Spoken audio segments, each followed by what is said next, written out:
ओम नमो भगवते वासुदेवाय। 18वां अध्याय। राजा परीक्षित को श्रृंगी ऋषि का शाप। सूत जी कहते हैं, अद्भुत कर्मा भगवान श्री कृष्ण की कृपा से राजा परीक्षित अपनी माता की कोख में अश्वत्थामा के ब्रह्मास्त्र से जल जाने पर भी मरे नहीं। जिस समय ब्राह्मण के शाप से उन्हें डसने के लिए तक्षक आया, उस समय वे प्राण नाश के महान भय से भी भयभीत नहीं हुए, क्योंकि उन्होंने अपना चित्त भगवान श्री कृष्ण के चरणों में समर्पित कर रखा था। उन्होंने सबकी आसक्ति छोड़ दी, गंगा तट पर जाकर श्री सुखदेव जी से उपदेश ग्रहण किया और इस प्रकार भगवान के स्वरूप को जानकर अपने शरीर को त्याग दिया। जो लोग भगवान श्री कृष्ण की लीला कथा कहते रहते हैं, उस कथामृत का पान करते रहते हैं और इन दोनों ही साधनों के द्वारा उनके चरण कमलों का स्मरण करते रहते हैं, उन्हें अनंत काल में भी मोह नहीं होता। जब तक पृथ्वी पर अभिमन्यु नंदन महाराज परीक्षित सम्राट रहे, तब तक चारों ओर व्याप्त हो जाने पर भी कलियुग का कुछ भी प्रभाव नहीं था। वैसे तो जिस दिन जिस क्षण श्री कृष्ण ने पृथ्वी का परित्याग किया, उसी समय पृथ्वी में अधर्म का मूल कारण कलयुग आ गया था। भ्रमर के समान सारग्राही सम्राट परीक्षित कलयुग से कोई द्वेष नहीं रखते थे, क्योंकि इसमें ये एक बहुत बड़ा गुण है कि पुण्य कर्म तो संकल्प मात्र से ही फलीभूत हो जाते हैं, परंतु पाप कर्म का फल शरीर से करने पर ही मिलता है, संकल्प मात्र से नहीं। ये भेड़िए के समान बालकों के प्रति शूरवीर और धीरवीर पुरुषों के लिए बड़ा भीरू है। ये प्रमादी मनुष्यों को अपने वश में करने के लिए ही सदा सावधान रहता है। शौनकादि ऋषियों, आप लोगों को मैंने भगवान की कथा से युक्त राजा परीक्षित का पवित्र चरित्र सुनाया। आप लोगों ने यही पूछा था। भगवान श्री कृष्ण कीर्तन करने योग्य बहुत सी लीलाएं करते हैं, इसलिए उनके गुण और लीलाओं से संबंध रखने वाली जितनी भी कथाएं हैं, कल्याणकामी पुरुषों को उन सब का सेवन करना चाहिए। ऋषियों ने कहा, सौम्य स्वभाव सूत जी, आप युग युग जिए, क्योंकि मृत्यु के प्रवाह में पड़े हुए हम लोगों को आप भगवान श्री कृष्ण की अमृतमयी उज्जवल कीर्ति का श्रवण कराते हैं। यज्ञ करते करते उसके धुएं से हम लोगों का शरीर धूमिल हो गया है, फिर भी इस कर्म का कोई विश्वास नहीं है। इधर आप तो वर्तमान में ही भगवान श्री कृष्ण चंद्र के चरण कमलों का मादक और मधुर मधु पिलाकर हमें तृप्त कर रहे हैं। भगवत प्रेमी भक्तों के लव मात्र के सत्संग से स्वर्ग एवं मोक्ष की भी तुलना नहीं की जा सकती, फिर मनुष्यों के तुच्छ भोगों की तो बात ही क्या है। ऐसा कौन रस मर्मज्ञ होगा जो पुरुषों के एकमात्र जीवन सर्वस्व श्री कृष्ण की लीला कथाओं से तृप्त हो जाए। समस्त प्राकृत गुणों से अतीत भगवान के अचिंत्य अनंत कल्याणमय गुण गुणों का पार तो ब्रह्मा, शंकर आदि बड़े बड़े योगेश्वर भी नहीं पा सकते।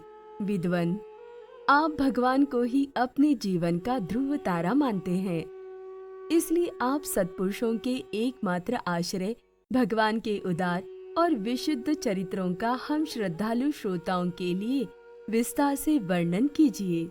भगवान के परम प्रेमी महाबुद्धि परीक्षित ने श्री सुखदेव जी के उपदेश किए हुए जिस ज्ञान से मोक्ष स्वरूप भगवान के चरण कमलों को प्राप्त किया, आप कृपा करके उसी ज्ञान और परीक्षित के परम पवित्र उपाख्यान का वर्णन कीजिए, क्योंकि उसमें कोई बात छिपाकर नहीं कही गई होगी और भगवत प्रेम की अद्भुत योग निष्ठा का निरूपण किया गया होगा।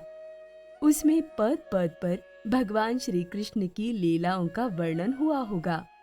भगवान के प्यारे भक्तों को वैसा प्रसंग सुनने में बड़ा रस मिलता है। सूत जी कहते हैं, अहो, विलोम जाति में उत्पन्न होने पर भी महात्माओं की सेवा करने के कारण आज हमारा जन्म सफल हो गया, क्योंकि महापुरुषों के साथ बातचीत करने मात्र से ही नीच कुल में उत्पन्न होने की मनोव्यथा शीघ्र ही मिट जाती है। फिर उन लोगों की तो बात ही क्या है जो सत्पुरुषों के एकमात्र आश्रय भगवान का नाम लेते हैं। भगवान की शक्ति अनंत है, वे स्वयं अनंत है। वास्तव में उनके गुणों की अनंतता के कारण ही उन्हें अनंत कहा गया है। भगवान के गुणों की समता भी जब कोई नहीं कर सकता, तब उनसे बढ़कर तो कोई हो ही कैसे सकता है। उनके गुणों की ये विशेषता समझाने के लिए इतना कह देना ही पर्याप्त है कि लक्ष्मी जी को अपने को प्राप्त करने की इच्छा से प्रार्थना करने वाले ब्रह्मादि देवताओं को छोड़कर भगवान के न चाहने पर भी उनके चरण कमलों की रज का ही सेवन करती है। ब्रह्मा जी ने भगवान के चरणों का प्रक्षालन करने के लिए जो जल समर्पित किया था, वही उनके चरण नखों से निकलकर गंगा जी के रूप में प्रवाहित हुआ। ये जल महादेव जी सहित सारे जगत को पवित्र करता है। ऐसी अवस्था में त्रिभुवन में श्री कृष्ण के अतिरिक्त भगवान शब्द का दूसरा और क्या अर्थ हो सकता है। जिनके प्रेम को प्राप्त करके धीर पुरुष बिना किसी हिचक के देह गेह आदि की दृढ़ आसक्ति को छोड़ देते हैं और उस अंतिम परमहंस आश्रम को स्वीकार करते हैं, जिसमें किसी को कष्ट न पहुंचाना और सब ओर से उपशांत हो जाना ही स्वधर्म होता है। सूर्य के समान प्रकाशमान महात्माओं, आप लोगों ने मुझसे जो कुछ पूछा है वह मैं अपनी समझ के अनुसार सुनाता हूँ। जैसे पक्षी अपनी शक्ति के अनुसार आकाश में उड़ते हैं, वैसे ही विद्वान लोग भी अपनी अपनी बुद्धि के अनुसार ही श्री कृष्ण की लीला का वर्णन करते हैं। एक दिन राजा परीक्षित धनुष लेकर वन में शिकार खेलने गए हुए थे। हरिणों के पीछे दौड़ते दौड़ते वे थक गए और उन्हें बड़े जोर की भूख और प्यास लगी। जब कहीं उन्हें कोई जलाशय नहीं मिला, तब वे पास के ही एक ऋषि के आश्रम में घुस गए। उन्होंने देखा कि वहां आंखें बंद करके शांत भाव से एक मुनि आसन पर बैठे हुए हैं। इंद्रिय, प्राण, मन और बुद्धि के निरुद्ध हो जाने से वे संसार से ऊपर उठ गए थे। जागृत, स्वप्न, सुषुप्ति तीनों अवस्थाओं से रहित निर्विकार ब्रह्म रूप तुरीय पद में वे स्थित थे। उनका शरीर बिखरी हुई जटाओं से और कृष्ण मृग चर्म से ढका हुआ था। राजा परीक्षित ने ऐसी ही अवस्था में उनसे जल मांगा, क्योंकि प्यास से उनका गला सूखा जा रहा था। जब राजा को वहां बैठने के लिए तिनके का आसन भी न मिला, किसी ने उन्हें भूमि पर भी बैठने को न कहा, अर्ध और आदर भरी मीठी बातें तो कहाँ से मिलती। तब अपने को अपमानित सा मानकर वे क्रोध के वश हो गए। शौनक जी, वे भूख प्यास से छटपटा रहे थे, इसलिए यकायक उन्हें ब्राह्मण के प्रति ईर्ष्या और क्रोध हो आया। उनके जीवन में इस प्रकार का ये पहला ही अवसर था। वहां से लौटते समय उन्होंने क्रोधवश धनुष की नोक से एक मरा सांप उठाकर ऋषि के गले में डाल दिया और अपनी राजधानी में चले आए। उनके मन में ये बात आई कि उन्होंने जो अपने नेत्र बंद कर रखे हैं, सो क्या वास्तव में इन्होंने अपनी सारी इंद्रिय वृत्तियों का निरोध कर लिया है, अथवा इन राजाओं से हमारा क्या प्रयोजन है। यो सोचकर इन्होंने झूठ मूठ समाधि का ढोंढ रच रखा है। उन शमीक मुनि का पुत्र बड़ा तेजस्वी था। वह दूसरे ऋषि कुमारों के साथ पास ही खेल रहा था।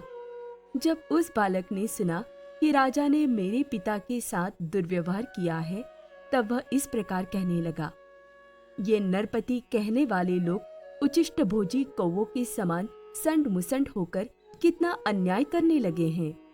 ब्राह्मणों के दास होकर भी ये दरवाजे पर पहरा देने वाले कुत्ते के समान अपने स्वामी का ही तिरस्कार करते हैं। ब्राह्मणों के क्षत्रियों को अपना द्वारपाल बनाया है। उन्हें द्वार पर रहकर रक्षा करनी चाहिए। घर में घुसकर स्वामी के बर्तनों में खाने का उसे अधिकार नहीं है। अतएव उन मार्गगामियों की शासक भगवान श्री कृष्ण के परम धाम पधार जाने पर इन मर्यादा तोड़ने वालों को आज मैं दंड देता हूँ।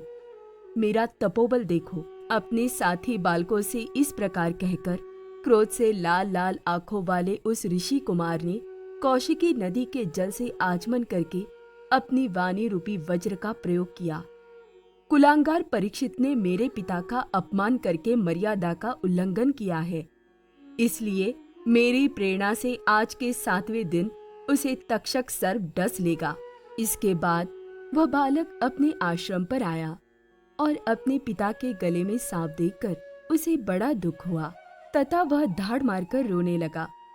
विप्रवर शौनक जी, शमीक मुनि ने अपने पुत्र का रोना चिल्लाना सुनकर धीरे धीरे अपनी आंखें खोली और देखा कि उनके गले में एक मरा सांप पड़ा है। उसे फेंककर उन्होंने अपने पुत्र से पूछा, बेटा तुम क्यों रो रहे हो? किसने तुम्हारा अपकार किया है? उनके इस प्रकार पूछने पर बालक ने सारा हाल कह दिया। ब्रह्मर्षि शमीक ने राजा के शाप की बात सुनकर अपने पुत्र का अभिनंदन नहीं किया। उनकी दृष्टि में परीक्षित शाप के योग्य नहीं थे। उन्होंने कहा, ओह मूर्ख बालक, तूने बड़ा पाप किया। खेद है कि उनकी थोड़ी सी गलती के लिए तूने उनको इतना बड़ा दंड दिया। तेरी बुद्धि अभी कच्ची है। तुझे भगवत स्वरूप राजा को साधारण मनुष्यों के समान नहीं समझना चाहिए, क्योंकि राजा के दुस्सह तेज से सुरक्षित और निर्भय रहकर ही प्रजा अपना कल्याण संपादन करती है। जिस समय राजा का रूप धारण करके भगवान पृथ्वी पर नहीं दिखाई देंगे, उस समय चोर बढ़ जाएंगे और आरक्षित भेड़ों के समान एक क्षण में ही लोगों का नाश हो जाएगा। राजा के नष्ट हो जाने पर धन आदि चुराने वाले चोर जो पाप करेंगे, उसके साथ हमारा कोई संबंध न होने पर भी वह हम पर भी लागू होगा, क्योंकि राजा के न रहने पर लुटेरे बढ़ जाते हैं और वे आपस में मारपीट गाली गलौज करते हैं। साथ ही पशु, स्त्री और धन संपत्ति भी लूट लेते हैं। उस समय मनुष्यों का वर्णाश्रमाचार युक्त वैदिक आर्य धर्म लुप्त हो जाता है। अर्थ, लोभ और काम वासना के विवश होकर लोग कुत्तों और बंदरों के समान वर्ण संकर हो जाते हैं। सम्राट परीक्षित तो बड़े ही यशस्वी और धर्म धुरंधर है। उन्होंने बहुत से अश्वमेध यज्ञ किए हैं और वे भगवान के परम प्यारे भक्त हैं। वे ही राजर्षि भूख प्यास से व्याकुल होकर हमारे आश्रम पर आए थे। वे शाप के योग्य कदापि नहीं है। इस नासमझ बालक ने हमारे निष्पाप सेवक राजा का अपराध किया है। सर्वात्मा भगवान कृपा करके इसे क्षमा करे। भगवान के भक्तों में भी बदला लेने की शक्ति होती है, परंतु वे दूसरों के द्वारा किए हुए अपमान, धोखेबाजी, गाली गलौज, आक्षेप और मारपीट का कोई बदला नहीं लेते। महामुनि शमीक को पुत्र के अपराध पर बड़ा पश्चाताप हुआ। राजा परीक्षित ने जो उनका अपमान किया था, उस पर तो उन्होंने ध्यान ही नहीं दिया। महात्माओं का स्वभाव ही ऐसा होता है कि जगत में जब दूसरे लोग उन्हें सुख दुखादि द्वंद्वों में डाल देते हैं, तब भी वे प्रायः हर्षित या व्यथित नहीं होते, क्योंकि आत्मा का स्वरूप तो गुणों से सर्वथा परे है। ओम नमो भगवते वासुदेवाय।